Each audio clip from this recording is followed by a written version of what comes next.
Hello साथियों, कैसे हो आप सब। आशा करता हूँ आप सब अच्छे होंगे और अपने एग्ज़ाम को लेकर आप लोग डेडिकेटेड होंगे। आज हम लोग पढ़ेंगे amplitude modulator and D modulator, जो कम्युनिकेशन इंजीनियरिंग का बहुत ही इम्पॉर्टेंट टॉपिक है। दोस्तों, इससे पहले हम लोग देखते हैं आज का मोटिवेशनल थॉट है आज का। निंदा से घबरा कर अपने लक्ष्य को ना छोड़ें, क्योंकि लक्ष्य मिलते ही निंदा करने वाले की राय बदल जाती है। बिल्कुल सही बात है दोस्तों। अगर कोई आपका निंदा करता है, आपसे बोलता है कि यह आपसे नहीं हो पाएगा, तो उनकी बातों को आप नज़रअंदाज कर दीजिएगा। उनके बातों को आप कभी भी अपने दिल पे मत लीजिए। अपने लक्ष्य पर हमेशा फोकस रहिए, एकदम पूर्ण रूप से डेडिकेटेड रहिए दोस्तों। जब भी आपको लक्ष्य मिल जाएगा ना साथियों, तो यही लोग आपके प्रति अलग व्यवहार यानी अच्छा व्यवहार करने लगेंगे साथियों। कहा गया है ना कि जो लोग आज आपको गाली देते हैं, बाद में ताली बजाने वाले में वही शामिल होते हैं। तो साथियों, आज का जो कोट ऑफ द डे है, मोटिवेशनल थॉट है, वो साथियों आशा करता हूँ आप अपने लाइफ में ज़रूर लागू करेंगे। साथियों, अगर आप हमारे चैनल पर नए हैं तो आप इस चैनल को ज़रूर सब्सक्राइब करें और लाल वाले बटन को दबाकर बेल आइकन को दबाना न भूलें। साथियों, हमारे चैनल पे ऑल कॉम्पिटिटिव एग्ज़ाम के लिए आपको डेली करंट अफेयर और बायोलॉजी, फिजिक्स, केमिस्ट्री, रेलवे के इम्पोर्टेंट और स्पेशल साइंस की क्लासेस इस चैनल पर डेली चलती है दोस्तों। हमारे इसी चैनल पे इलेक्ट्रॉनिक इंजीनियर के लिए जूनियर इंजीनियर की तैयारी कराई जाती है। प्रीवियस ईयर के क्वेश्चन सीरीज डेली चल रही है दोस्तों। डेली एक क्लास प्रीवियस ईयर की क्वेश्चन सीरीज के चलता है साथियों। तो आप उस क्लास को ज़रूर देखिए, ताकि आपको पता चले कि कैसा क्वेश्चन है और किस लेवल का क्वेश्चन है और किस टॉपिक से ज़्यादातर क्वेश्चन पूछे जा रहे हैं। साथियों, इस क्लास से बहुत ही आपको प्रॉफिट होगा और एग्ज़ाम में आपको इतना टाइम कैसे मैनेजमेंट करते हैं, किस टाइप का क्वेश्चन है, इन सभी क्षेत्रों में आपको बहुत ही फ़ायदा होगा साथियों। तो प्रीवियस ईयर के क्वेश्चन सीरीज की क्लासेस ज़रूर देखिएगा दोस्तों। यूपीपीसीएल जेई की तैयारी करा जा रही है। टॉपिक वाइज इलेक्ट्रॉनिक्स इंजीनियरिंग की क्लासेस चलती हैं, डिजिटल इलेक्ट्रॉनिक्स की क्लासेस चल रही हैं और कम्युनिकेशन सिस्टम की क्लासेस चल रही हैं दोस्तों। और आज हम लोग कम्युनिकेशन के सिस्टम में एम्पलीट्यूड मॉड्यूलेटर और डी मॉड्यूलेटर को अच्छे तरीके से डिस्कस करेंगे साथियों। तो दोस्तों, आप हमारे चैनल पर अगर नए हो तो चैनल को सब्सक्राइब जरूर करिएगा और बेल आइकन को दबाना ना भूलिएगा, ताकि आपको न्यू क्लास का नोटिफिकेशन आसानी से मिल सके। और वीडियो को अपने दोस्तों और स्टडी ग्रुप में ज़्यादा से ज़्यादा शेयर करें दोस्तों। चलते हैं हम लोग आज के टॉपिक पे। इससे पहले हम लोगों ने साथियों वेस्टिजियस साइड बैंड मॉड्यूलेशन टेक्निक पढ़े थे। उससे भी पहले एसएसबी पढ़े थे। एसएसबी मतलब सिंगल साइड बैंड, और बीएससी पढ़े थे, double side band substrate carrier. इनको टेक्निक को पढ़े थे और इन सभी के फार्मूले को हमने अच्छे से एक्सप्लेन किया था। पावर के बारे में हमने अच्छे से एक्सप्लेन किया था और करंट रिलेशन के बारे में भी, और कहाँ से कौन सा टॉपिक इम्पॉर्टेंट है उनको हमने स्टार लगा के आपको नोट भी कराया था। तो साथियों, क्लास शुरू करने से पहले हम यही कहेंगे साथियों, आप कॉपी और पेन ज़रूर लेकर बैठा करिए, क्योंकि थ्योरी की क्लासेस है और मैं पॉइंट टू पॉइंट यानी हमारे हर एक पॉइंट बताया गया वो एग्जाम में पूछा गया साथियों। तो आप इसको हल्के में न लीजिएगा और सीरियस होकर अपनी पढ़ाई के लिए डेडिकेट हो जाइए। चलिए साथियों, शुरू करते हैं। आज हम लोग पढ़ेंगे amplitude modulator and D modulator. तो आपको जो हम बताते जाएंगे उसे नोट करते जाइएगा साथियों, और ज़्यादा चीज़ों को नोट करने से अच्छा है जो इम्पोर्टेंट चीज़ें हैं उसे नोट करिए।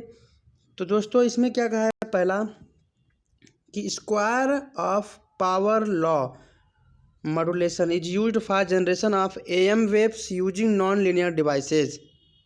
तो साथियों, इसमें कह रहा है कि एम्पलीट्यूड वेव को जनरेट करने के लिए हम नॉन लीनियर डिवाइस का इस्तेमाल करते हैं। कौन सा डिवाइस का? नॉन लीनियर डिवाइस का।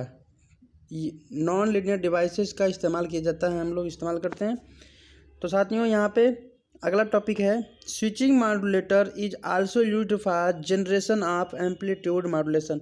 नोट करिए साथियों, पहला टॉपिक, पहला पॉइंट इसे नोट करिए, ये लिखिए, switching modulator is also used for generation of amplitude wave modulation. दोस्तों, एम्पलीट्यूड वेव्स जो होता है एम्पलीट्यूड मॉड्यूलेशन वेव जो होता है उसको जनरेट के लिए हमें किस चीज़ का इस्तेमाल करते हैं? Switching modulator. किसका? स्विचिंग मॉड्यूलेटर का इस्तेमाल किया जाता है। इसको आप नोट कर लीजिए। क्वेश्चन में ऑप्शन देके 4 ऑप्शन देंगे, उसमें स्विचिंग मॉड्यूलेटर रहेगा। इस टाइप के क्वेश्चन 100% पूछे जा रहे हैं। नेक्स्ट पॉइंट इसमें है, अगला टॉपिक है इसमें, balanced modulator and ring modulators are used for generation of DSSC। DSBSC हमने बताया है क्या होता है, उसके इक्वेशन भी लिखवाया है और याद भी करवाया है, क्लास में ही याद करवा दिया है, यदि अच्छे से पढ़ाया दोस्तों। तो आप याद रखिएगा कि DSBSC जो सिग्नल है, DSBSC नोट करते जाइए। वेव जनरेट करने के लिए किसका इस्तेमाल करते हैं? बैलेंस मॉड्यूलेटर का और रिंग मॉड्यूलेटर का। बैलेंस मॉड्यूलेटर और रिंग मॉड्यूलेटर का इस्तेमाल किया जाता है साथियों। नेक्स्ट पॉइंट है, इसको नोट करिए। SSB wave generated using analog multiplier and band pass filter. Note करिए, स्टार लगा के नोट करिए। AM जनरेट करने के लिए किस मॉड्यूलेटर का इस्तेमाल करते हैं? Switching modulator. DSBSC इस्तेमाल जनरेट करने के लिए किसका इस्तेमाल करते हैं? Balance modulator and ring modulator. और SSB यानी single side band wave is generated using by analogue multiplier and band pass filter. आशा करता हूँ आपको दोस्तों आप इसे नोट कर रहे होंगे और स्टार लगा के नोट करिएगा और इसे याद रखिएगा साथियों। और नेक्स्ट है इसमें, filter method and phase shift method are also generation of SSB। यानी SSB को जनरेट के लिए कि 4 मेथड हैं, एक फिल्टर मेथड, एक फेज शिफ्ट मेथड और एक एनालॉग मल्टीप्लायर और एक बैंड पास फिल्टर। तो साथियों आप इसको नोट कर लीजिए, SSB वेव। उसके बाद उसमें लिखिए कि analogue multiplier, band pass filter, filter method, phase shift method, इन सभी का टेक्निक का इस्तेमाल करके हम SSB वेव्स को जनरेट किया जाता है। ये सीधे एकदम पॉइंट टू पॉइंट क्वेश्चन ये पुट करता है एग्जाम में। जब भी हम प्रीवियस ईयर क्वेश्चन करा रहे हैं उसमें जाके देखिएगा, वो एग्जाम में आए हुए DMRC, LMRC, NCL हो, IOCL में भी आता है, सभी क्षेत्रों में। SSC JEE में भी ये क्वेश्चन आए हुए हैं। हमने उसका प्रीवियस ईयर का क्वेश्चन करा दिया है, क्लास को जाकर ज़रूर देखिएगा साथियों। चलिए नेक्स्ट टॉपिक को पढ़ते हैं। नेक्स्ट है, analog multiplier is also used for generation of VSB wave.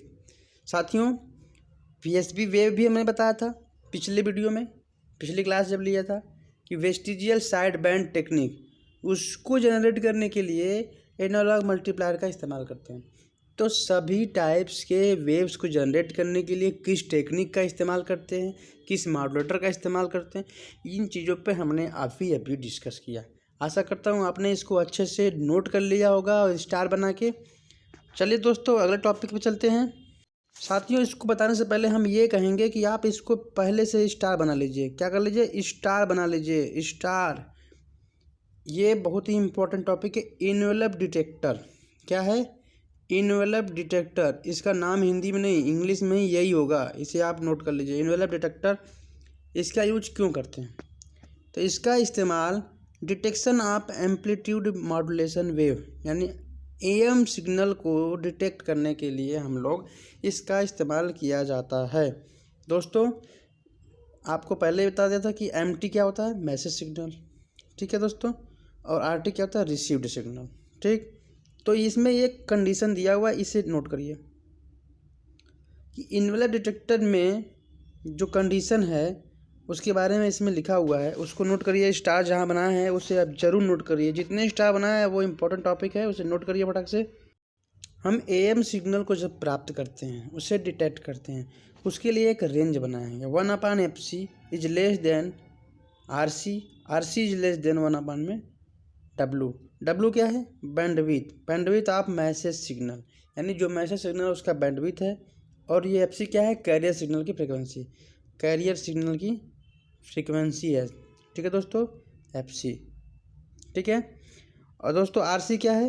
RC जो है इस सर्किट में दिखाया हुआ फिगर में जो दिखाया गया है, ये फिगर में जो दिखाया गया है, इसमें ये R है और ये C है और ये मैसेज सिग्नल है और ये डायोड लगा है, ये RT है, रिसीविंग सिग्नल, रिसीव्ड सिग्नल, ठीक है दोस्तों। तो इस आरसी की वैल्यू पर डिपेंड करता है कि आरसी की वैल्यू कितनी होनी चाहिए। उसी रेंज में हम लोग एएम मॉड्यूलेशन को डिटेक्ट करते हैं, प्राप्त करते हैं। दोस्तों इसमें लिखा है D modulation of DSBSC। D modulation करना हो, जैसे DSBSC की मॉड्यूलेशन की उससे फिर डी मॉड्यूलेशन भी करेंगे ओरिजिनल फॉर्म में पाने के लिए। तो उसके लिए हमें कोहेरेंट कैरियर सिग्नल की ज़रूरत पड़ती है। किसकी ज़रूरत पड़ती है? कोहेरेंट मतलब क्या होता है? कोहेरेंट का मतलब कोहेरेंट सिग्नल, जैसे LED वगैरह से जो लाइट निकलती है वो कोहेरेंट होती है, ठीक है दोस्तों। लेजर से निकलती है वो भी कोहेरेंट होती है। तो इस टाइप के जो कैरियर सिग्नल है उसकी हमें आवश्यकता पड़ती है साथियों। तो आशा करता हूँ आपको ये समझ में आ गया होगा। तो अगला टॉपिक चलते हैं दोस्तों। इसमें जो स्टार बनाया है उसे ज़रूर नोट कर लीजिएगा इसको, कि इनवेलर डिटेक्टर में जो RC की रेंज होती है वो क्या होती है? 1/FC is less than RC is less than 1/में W is bandwidth of modulating signal, ठीक है दोस्तों। और इस टेक्निक का हम क्या करते हैं इस्तेमाल? इनवेलर डिटेक्टर का इस्तेमाल हम लोग करते हैं डिटेक्शन ऑफ एम्पलीट्यूड वेव्स। इतना आप याद रखिए। क्वेश्चन ये पूछेगा कि इनवेलर डिटेक्टर का इस्तेमाल कहाँ किया जाता है, तो आपको बताना है कि डिटेक्शन ऑफ एम्पलीट्यूड मॉड्यूलेशन, ठीक है दोस्तों। चलिए नेक्स्ट इंपॉर्टेंट पॉइंट की तरफ चलते हैं दोस्तों। ये जो टॉपिक हम बताने जा रहे हैं ये comparison of different AM technique, ठीक है दोस्तों। इसे आप स्टार बना के नोट करिए, फटाफट नोट करिए। इसमें पहला पॉइंट ही बहुत इंपॉर्टेंट है, लिखा है AM is used where receiver circuit cost is less. यानी एम्पलीट्यूड मॉड्यूलेशन टेक्निक जो है उसमें एम्पलीट्यूड मॉड्यूलेशन में जो रिसीविंग में सर्किट होती है उसकी सर्किट की कॉस्ट होती है वो लेस होती है। बट उसका मेन प्रॉब्लम क्या है? Less power efficient technique. यानी इसमें जो पावर एफिशिएंसी है बहुत ही कम होती है, यानी काफ़ी ज़्यादा मात्रा में पावर का लॉस होता है, ठीक है साथियों। और AM के मुकाबले DSBSC जो होती है उसमें जो पावर टेक्निक होता है वो अच्छा होता है। आपको बताया था कि DSBSC में कैरियर सिग्नल को सप्रेस करने पर 33 आपको बताया भी था कि DSBSC में 33% पावर सेविंग होती है जब कैरियर सिग्नल को हम सप्रेस कर देते हैं। बट जो इसकी receiver in the case is complex, यानी कि जो कॉम्प्लेक्स सर्किट होती हैं रिसीविंग साइड में, इसकी वजह से इसका इस्तेमाल करना सही नहीं रहेगा। और SSB is bandwidth saving technique, यानी सिंगल साइड बैंड में बैंडविड्थ सेव होता है, यानी बैंडविड्थ कम लगते हैं। बट इसकी जो रिसीवर साइड है वो भी कॉम्प्लेक्स नेचर का होता है। किस नेचर का है? कॉम्प्लेक्स नेचर का है, ठीक है दोस्तों। और सबसे अच्छा जो होता है वो होता है VSB टेक्निक, यानी कि vestigial side band technique use television broadcast, यानी कि टेलीविज़न ब्रॉडकास्ट में इस्तेमाल करते हैं। वीडियो वगैरह की जो ब्रॉडकास्टिंग होती है, इट्स जनरेशन इट्स ईजी, यानी इसको जनरेट करने में भी ईजी है। आपको बताया था कि अभी किस चीज़ एनालॉग मल्टीप्लायर से जनरेट करते हैं, ये क्वेश्चन पूछा गया है। और इसकी बैंडविड्थ एफिशिएंसी टेक्निक भी अच्छी होती है। तो साथ में सबसे अच्छा क्या था? VSB। तो ये कंपैरिजन से क्वेश्चन पूछेगा कि कौन सा एम्पलीट्यूड मॉड्यूलेशन टेक्निक सबसे अच्छा है, कौन सा मॉड्यूलेशन टेक्निक में बैंडविड्थ कम लगता है, पावर एफिशिएंसी अच्छी होती है।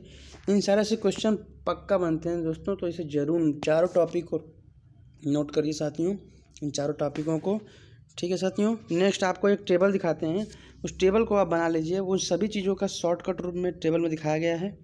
टेबल में वही चीज़ें है जो हमने पहले पढ़ा दिया है कि एम्पलीट्यूड मॉड्यूलेशन में जो पावर होता है वो कैरियर का भी पावर और साइड बैंड का भी पावर होता है, और बैंडविड्थ उसका ज़्यादा होता है 2 ओमेगा एम मॉड्यूलेटिंग फ्रिक्वेंसी का।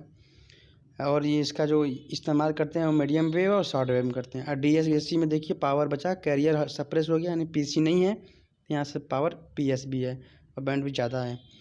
तो दोस्तों और VSBSC में देखिए, PSBSC में पावर इतना थोड़ा कम है, और SBSC में बैंडविड्थ भी कम है और पावर भी कम है। और टेलीफोनिंग में इस्तेमाल करते हैं, और पिक्चर सिग्नल में आप इस्तेमाल करते हैं किसको? PSBSC को। क्वेश्चन ये पूछाता है कि पिक्चर सिग्नल में किसका इस्तेमाल करते हैं, तो आप बताएंगे पिक्चर सिग्नल में BSBSC का इस्तेमाल किया जाता है। इम्पॉर्टेंट क्वेश्चन है, नोट कर लीजिए फटाफट आप, और इसको आप नोट कर लीजिए और इसको ज़रूर आप ध्यान रखिएगा। चलिए नेक्स्ट इंपॉर्टेंट क्वेश्चन चलते हैं टॉपिक पे। दोस्तों आज हम लोग नया टॉपिक स्टार्ट करेंगे। उससे पहले एम्पलीट्यूड मॉड्यूलेशन पढ़ रहे थे, अब हम लोग पढ़ेंगे एंगल मॉड्यूलेशन। क्या पढ़ेंगे? Angle modulation. नया टॉपिक नए सिरे से आप अपने कॉपी पे लिखिए, एंगल मॉड्यूलेशन हेडिंग लगा के। और दोस्तों और इसको हम लोग समझते हैं कि क्या होता है एंगल मॉड्यूलेशन, ठीक है साथियों। तो यहाँ लिखा है एंगल मॉड्यूलेशन जो होता है वो दो टाइप के होते हैं। नोट करिए, एंगल मॉड्यूलेशन किस टाइप के होते हैं? दो टाइप के, फ्रीक्वेंसी मॉड्यूलेशन यानी FM और फेज मॉड्यूलेशन यानी PM। नोट करिए, नॉर्मल से नॉर्मल क्वेश्चन में ये भी पूछता है कि एंगल मॉड्यूलेशन कितने प्रकार के होते हैं या types of angle modulation, option दे देगा 5-4 ऑप्शन दे देगा, उसमें ये लिखा रहेगा फ्रीक्वेंसी मॉड्यूलेशन और फेज मॉड्यूलेशन। आपको पता रहेगा और आपको पता हो गया है, आप पक्का चुटकियों में इस क्वेश्चन करके आगे बढ़ेंगे और अपना नंबर सिक्योर करेंगे साथियों। तो आप नोट करिए, एंगल मॉड्यूलेशन कितने प्रकार होते हैं? 2 प्रकार के होते हैं एंगल मॉड्यूलेशन, एक होता है FM और दूसरा होता है PM, फ्रीक्वेंसी मॉड्यूलेशन और फेज मॉड्यूलेशन। ठीक है साथियों। An angle modulation signal is general can be written as, यानी एंगल मॉड्यूलेशन को कैसे लिखा जाता है? तो UT = AC cos theta T. Theta T एक एंगल है जो टाइम के अकॉर्डिंग वेरी करता है। तो दोस्तों AC क्या है? कैरियर सिग्नल का जो एम्पलीट्यूड होता है मैक्सिमम, वो AC है, और UT उसे दर्शाने के लिए, रिप्रेजेंट करने के लिए दिखाया गया है। तो अगर हम एंगल मॉड्यूलेशन का सिग्नल का जो है, अगर हम इक्वेशन पूछें तो जनरल इक्वेशन कैसे बताएंगे आप? UT = AC cos theta T. ठीक है दोस्तों, थीटा टी क्या है? थीटा टी है phase of signal, phase of signal है। ठीक है दोस्तों। और इंस्टेंट फ्रीक्वेंसी क्या होती है? इंस्टेंटेनियस फ्रीक्वेंसी होती है FI = 1/2π dt theta, d/dt theta T. ठीक है दोस्तों, तो इन चीज़ों को आप नोट करिए। सबसे ज़्यादा इम्पॉर्टेंट चीज़ है कि कितने टाइप के होते हैं एम्पलीट्यूड मॉड्यूलेशन, नाम याद रखिए, और एंगल मॉड्यूलेशन को कैसे रिप्रेजेंट करते हैं ये नोट रखिए। ठीक है दोस्तों। नेक्स्ट हम लोग देखते हैं अगला चीज़। अगला ये है फेज मॉड्यूलेशन। हम लोग पढ़ने स्टार्ट कर दिए हैं फेज मॉड्यूलेशन। ठीक है साथियों। तो फेज मॉड्यूलेशन के बारे में हम थोड़ा बताएंगे और बाकी चीज़ें हम लोग कल अच्छे तरीके से डिस्कस करेंगे। तो साथियों फेज मॉड्यूलेशन जो होता है, यहाँ पे स्टार भी लगा हुआ है पहले से, तो आप इसको ज़रूर ध्यान रखिए। स्टार हमने यहाँ पे क्यों लगा रखा है, ये क्यों? ये क्वेश्चन डायरेक्टली पूछ दिया गया है एकदम। मैंने कई बार इसको देखा है साथियों, आप विश्वास करिए, बहुत ज़्यादा इम्पोर्टेंट है। इसे आप नोट कर लीजिए कि फेज मॉड्यूलेशन में जो इसकी ये जो टेक्निक है उसके बारे में पूछा गया कि it is process in which phase of carrier is varies accordance with base band signal. दोस्तों बेस बैंड सिग्नल क्या होता है? बेस बैंड सिग्नल जो होता है, ये बेस बैंड सिग्नल को ही बोलते हैं इंफॉर्मेशन सिग्नल। क्या बोलते हैं? इंफॉर्मेशन सिग्नल, या इसी को बोलते हैं मैसेज सिग्नल, या इसी को बोलते हैं मैसेज सिग्नल।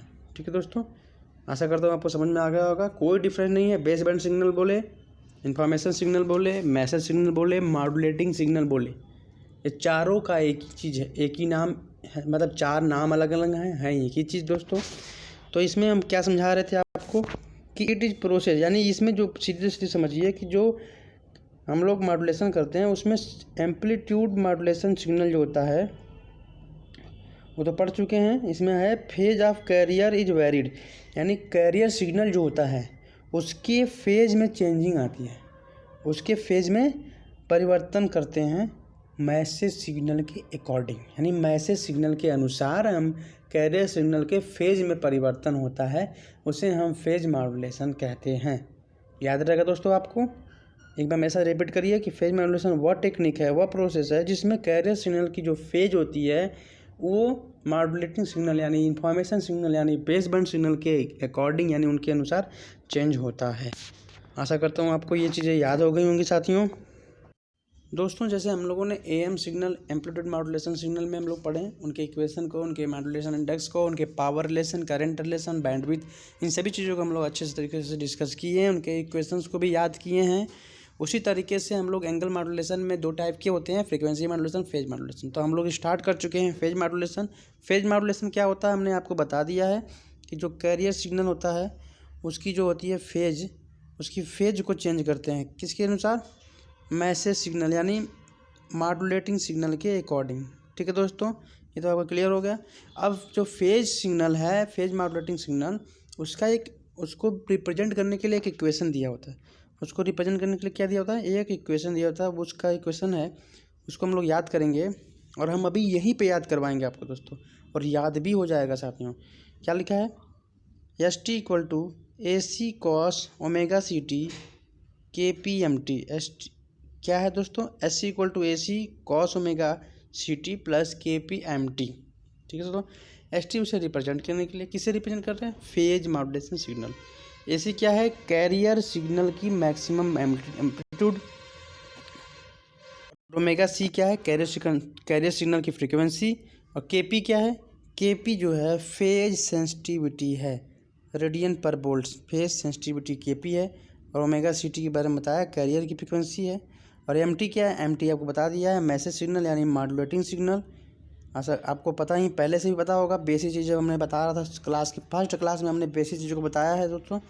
तो एम टी आपको पता है मैसेज सिग्नल, ओमेगा सी पता है कैरियर फ्रिक्वेंसी, के पी क्या है? फेज सेंसिटिविटी रेडियन पर वोल्ट्स।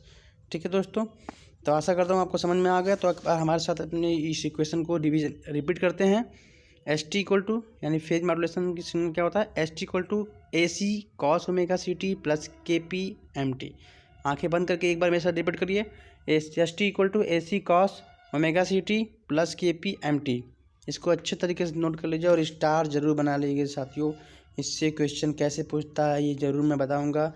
इससे यही क्वेश्चन दे देगा और पूछेगा ये किस मॉड्यूलेशन का इक्वेशन है, या फिर ये क्वेश्चन दे देगा इसमें से पूछेगा हमको मैसेज नहीं बताइए, या एक क्वेश्चन दे देगा आप बोलेगा कि हमको बैंडविड्थ निकाल के बताइए, मॉड्यूलेटिंग बैंडविड्थ यानी मैसेज सिग्नल का बैंडविड्थ। तो इन सभी न्यूमेरिकल का सोर्स ये इक्वेशन ही है इस टॉपिक में। तो दोस्तों इस इक्वेशन को ज़रूर याद रखिए, एक दो बार अपने कॉपी पर लिखेंगे तो आपको याद हो जाएंगे। दोस्तों हम लोग कल इसी टॉपिक को कंटिन्यू करते हुए हम लोग आगे पढ़ेंगे। हम उन्हीं इम्पोर्टेंट टॉपिक को लेके आ रहे हैं जो एग्ज़ाम में पूछे जा रहे हैं। सारे चीज़ों को डीपली नहीं समझ रहे हैं, बल्कि जो चीज़ें आई हुई हैं बस उनको डीपली समझ रहे हैं, जो हमें एग्ज़ाम आप इंटरव्यू से बहुत ही इम्पोर्टेंट है। तो एग्ज़ाम आपका बहुत ही पास आ चुका है साथियों। तो चलिए हम लोग देखते हैं कि यहाँ पे जो इक्वेशन है उसमें क्या क्या चीज़ें दी हुई हैं। तो आपको बताया मैंने, के पी है जो फेज सेंसिटिविटी है, ए सी है जो एम्पलीट्यूड है कैरियर सिग्नल का, ओमेगा सी है जो कैरियर फ्रिक्वेंसी है। ठीक है दोस्तों, तो आज आपने क्या पढ़ा उसको एक बार रिवीजन करते हैं। आपको पता ही है कि हम एक बार क्लास को लेने के बाद लास्ट में एक बार रिवीजन करते हैं, ताकि फटाफट रिवीजन करके हम लोग को वो अच्छे तरीके से दिमाग में सेट हो जाए, याद हो जाए। तो एक बार फटाफट रिवीजन करते हैं दोस्तों। तो एम्पलीट्यूड मॉड्यूलेटर हम लोग पढ़ें और डी मॉड्यूलेटर पढ़ें। उसमें हमने एम्पलीट्यूड को कैसे जनरेट करते हैं उसके टेक्निक को हमने पढ़ा। क्या क्या टेक्निक है? स्विचिंग मॉड्यूलेटर है एम्पलीट्यूड के लिए, बैलेंस मॉड्यूलेटर, रिंग मॉड्यूलेटर है DSBSC के लिए, SSB जनरेट करने के लिए, एनालॉग मल्टीप्लायर और बैंड पास फिल्टर है। एनालॉग मल्टीप्लायर से VSSB भी जनरेट करते हैं साथियों। एनवेलप डिटेक्टर के बारे में हम लोगों ने पढ़ा, ये क्या काम करता है? Detection of amplitude waves. इसकी जो RC का रेंज है वो एनवेलप डिटेक्टर के लिए वो कितना होता है? 1/FC is less than RC is less then 1/W। W क्या है? बैंडविड्थ ऑफ मैसेज सिग्नल साथियों। लोगों ने पढ़ा दोस्तों हम लोगों ने पढ़ा comparison of different AM technique, यानी एम्पलीट्यूड को जो जनरेट करने के लिए टेक्निक होता है उसको पढ़ा हम लोगों ने। एम्पलीट्यूड में जो यूज करते हैं उसमें रिसीविंग सर्किट कॉस्टली नहीं होता, बट उसका पावर जो होता है लेस होता है, वो हमने समझा। DSB में भी जो उसकी रिसीविंग साइड की सर्किट होती है वो कॉम्प्लेक्स होती है, इसलिए इस्तेमाल नहीं करते। SSB में जो पावर सेविंग होता है, बैंडविड्थ भी कम होती है, बट उसकी जो सर्किट कॉम्प्लेक्स नेचर होता है। सबसे अच्छा हम लोगों ने देखा इसमें VSB है, जिसमें टेलीविज़न ब्रॉडकास्ट में इस्तेमाल किया जाता है, और उसका जनरेशन भी बहुत ईजी होता है। कैसे जनरेशन करते हैं? एनालॉग मल्टीप्लायर के द्वारा, हमने अभी एक पीछे ही बताया। और बैंडविड्थ एफिशिएंसी टेक्निक भी अच्छी होती है, और हमने ये आपको चार्ट भी दिखाया था। ये चार्ट दिखाया था आपको और बताया था कि इसमें जो चीज़ें यहाँ लिखी हुई हैं इन चीज़ों को आप एक तरह से चार्ट पे नोट कर लीजिए, ताकि आपको शॉर्टकट में याद हो जाए। अगर दोस्तों आपको कोई चीज़ें नहीं याद होती तो अगर आप उसे याद करना चाहते हैं तो एक ट्रिक है, एक टेक्निक है जो मैंने भी बहुत इस्तेमाल किया है, कि आप जेब में उसे नोट बना के रख लीजिए। आप को भी कहीं भी जा रहे हैं, कभी भी जा रहे हैं, कभी दिमाग में क्लिक कर रहा है, आप जेब से निकालिए फटाक से उसको एक बार देखिए, 2-3 बार 4 बार, दिन में एक बार 2 बार 3 बार 4 बार देख लीजिए, पक्का आपको 100% याद हो जाएगा दोस्तों। तो इसे आप नोट कर लीजिएगा। हम लोगों ने आज पढ़ा है एंगल मॉड्यूलेशन, नया टॉपिक स्टार्ट किया, और हमने ये बताया कि एंगल मॉड्यूलेशन कितने प्रकार का होता है। एंगल मॉड्यूलेशन जो होता है वो 2 प्रकार का, FM और phase modulation, frequency modulation 2 type का, और एंगल मॉड्यूलेशन सिग्नल को कैसे दर्शाते हैं उसको भी हमने बताया अच्छे तरीके से। और दोस्तों हम लोगों ने फेज मॉड्यूलेशन को स्टार्ट भी कर दिया है। फेज मॉड्यूलेशन क्या होता है उसे हमने अच्छे तरीके से समझा कि फेज मॉड्यूलेशन में जो कैरियर की फेज होती है वो मैसेज सिग्नल वाली बेस बैंड सिग्नल के द्वारा के अनुसार मतलब चेंज होती है फेज उसका कैरियर का। दोस्तों हम लोगों ने ये भी पढ़ा कि जो इक्वेशन होता है फेज सिग्नल का वो हम लोगों ने याद किया कि s T equal to A C cos omega C T के P M T, s T equal to A C cos omega C T plus के P M t omega c carrier frequency, k p phase sensitivity. ये सब चीज़ों को हमने आज discuss किया बहुत ही अच्छे तरीके से। आशा करता हूँ दोस्तों आपको ये टॉपिक 110% क्लियर हो गया होगा। आपको एग्जाम में इससे अगर कोई भी क्वेश्चन आता है इस टाइप के तो आप 110% उसे करके आएंगे और अपना नंबर सिक्योर करके आएंगे। दोस्तों आपका कॉन्फिडेंस लेवल इस क्लास के बाद इस टॉपिक से आपका बढ़ गया होगा साथियों। दोस्तों अगर आप हमारे चैनल पर नए हों tech non tech education centre तो tech non tech education centre को ज़रूर सब्सक्राइब करें और बेल आइकन को ज़रूर दबाएं साथियों। और हाँ, वीडियो अच्छी लगी हो तो लाइक करना ना भूलिएगा साथियों, और ढेर सारे दोस्तों के पास भेजिएगा और स्टडी ग्रुप में ज़रूर भेजिएगा साथियों। आपका यूपीपीसीएल इलेक्ट्रॉनिक्स की एग्ज़ाम आने वाले हैं। यूपीपीसीएल जेई का दोस्तों डीआरडीओ, इसरो, एलएमआरसी, डीएमआरसी इन सभी एग्ज़ामों के लिए ये क्लासेस बहुत ही इंपॉर्टेंट है दोस्तों। इलेक्ट्रॉनिक्स इंजीनियरिंग में आने वाले समय में बहुत ज़्यादा वैकेंसी आने वाली हैं, तो आप अपनी तैयारी शुरू कर दीजिए और अपने लक्ष्य के प्रति पूर्ण रूप से डेडिकेट हो जाइए दोस्तों। प्रीवियस ईयर क्वेश्चन सीरीज का क्लास तो कभी भी आप मत छोड़िए, डेली क्लास ली जाती है दोस्तों। उस क्वेश्चन को आप सॉल्व करिए और उसके बाद दोस्तों टॉपिक वाइज थ्योरी क्लासेस चल रही हैं उसे भी ज़रूर अटेम्प्ट करिए दोस्तों। हमारे इस चैनल पे आपको सभी एग्ज़ामों के लिए डेली करंट अफेयर, जीएस के question, science, biology, current affair, chemistry, physics और रेलवे स्पेशल साइंस की क्लासेस जो एनालिसिस के एनालिसिस वाले क्वेश्चन कराए जा रहे हैं। तो दोस्तों उसे ज़रूर देखिए और अपने एग्ज़ाम देने से पहले एक बार एनटीपीसी स्पेशल क्लास ज़रूर देख के जाइए। बायोलॉजी, साइंस की, फिजिक्स की, केमिस्ट्री की इन सभी क्लासेस कंटिन्यू चल रही हैं साथियों। अगर आप हमारे चैनल पर नए हैं तो चैनल को सब्सक्राइब करना ना भूलिएगा साथियों और बेल आइकन को ज़रूर दबाइएगा साथियों।